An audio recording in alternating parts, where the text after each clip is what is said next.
Well, I think it was quite radical. It's a world first in the sense that it was the first pig kidney transplant. There were two pig heart or cardiac transplants in 2001 and 2022, respectively. So it's not the first ever so-called xenotransplantation of a pig organ into a human, but it's the second of its kind all up in the ever. So it was very revolutionary.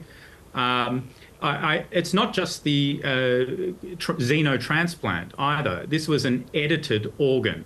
So again, it's the second time this has ever happened. So quite a cutting edge attempt. And let's talk about that a moment, because this is an edited, gene edited. So the problem with animal organs is that the human body will reject them, or they will counter them, and there's also the possibility of disease. So what had to happen for this kidney to be transplanted into a human?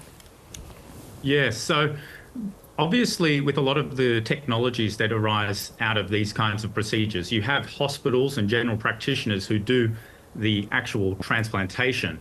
But the so-called technology, the actual organ, is developed by a private company. And so unfortunately, we don't have very, very specific details about the commercial, because they're commercial in confidence nature of the product. But from the reports that we have, this was most likely a pig organ from a cloned pig, first of all. So that's one thing, that it's a cloned pig. Secondly, they have used the so-called CRISPR-Cas9 genome editing technology to make 69 discrete edits to the pig organ, to the kidney, before it is then transplanted into the human. And as you say, those edits are to stop the rejection of the organ in the human body. So they actually remove some of the pig features. They knock out those genes. Secondly, they humanize the pig organ by adding in some human genes. And then thirdly, they also edit out the retrovirus genes. So genes that would cause a virus in a pig, but the pig might tolerate that virus, but a human body won't tolerate the pig virus. So they knock out those viral genes as well. But to 69 of those were done. 69, so that's quite... and there were only 10 done in the hearts previously, so that's what makes it quite a new and promising step. So that's upping the ante. But now, from my understanding, the transplants of the heart lasted a little bit longer than this kidney did, the kidney patient.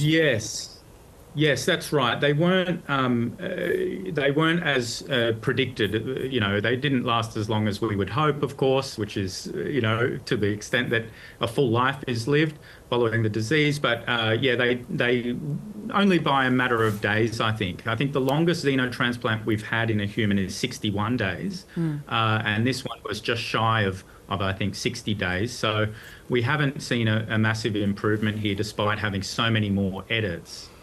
Now, of course, the patient didn't have many other options left to him other than going down this path. Doctors say there were no indications that it was the transplant, but I guess, will we ever really know why he passed away? It's hard to say whether we will know. I'm sure that there can be some very good scientific studies as to the cause, but that might itself be elusive. But one of the conditions of the investigational new drug license that was given for this treatment is that the practitioners have to report adverse events to the Food and Drug Administration, and that would include the cause of death in this case.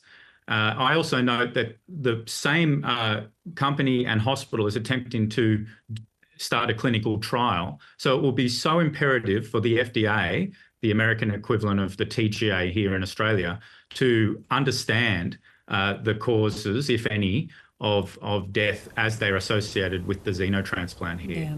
Chris, I'd like to now come and talk to some work that you've written about, and that's looking rather at the xenotransplants, looking at human gene editing as another option. What are your thoughts about that? Yeah.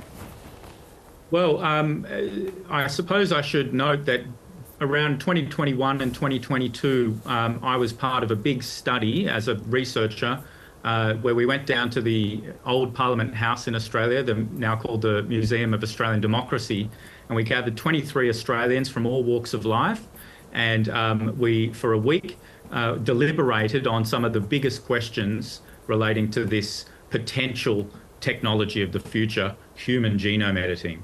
So I think there are two categories that people should be aware of.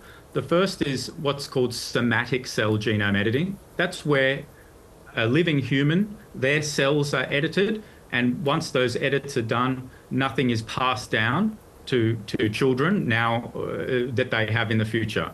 The second is actually pre-fertilization genome editing.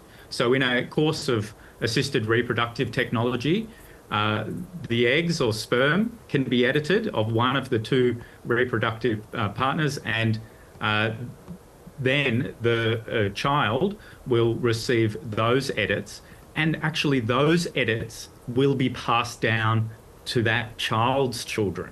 So we've got heritable genome editing and non-heritable genome editing. So the real focus of a lot of the controversy and the ethical discussion is around heritable genome editing, because that's hard to imagine it being reversed in some circumstances. It's almost an irreversible at this stage of the science treatment. So it's something that you don't want to open the door to without a lot of reflection. And it's currently a crime in Australia, and there's a global moratorium on it. So it's a very serious medical treatment. And as you say, it is against the law in Australia. In what circumstances, if one could get around the ethical challenges here, do you think it would be appropriate? This is to edit the human genome in a way that is heritable. Well, that could eliminate the prospect of sort of, developing these kind of more serious diseases. Yeah, I suppose there was an instance of the treatment, if you can call it a treatment, the experiment being conducted in China some 4 or 5 years ago, a very well-known incident where a scientist, Dr He Jiankui, performed this without authorization and actually served a 3-year prison sentence. In that instance, the practitioner removed the gene that you would have to contract HIV. It's called the CCR5 gene. And in the circumstances, it was very uncertain whether the child would contract HIV. There was certainly no inevitability that the child would. And so that was regarded as having no ethical foundation or basis whatsoever, as well as being illegal.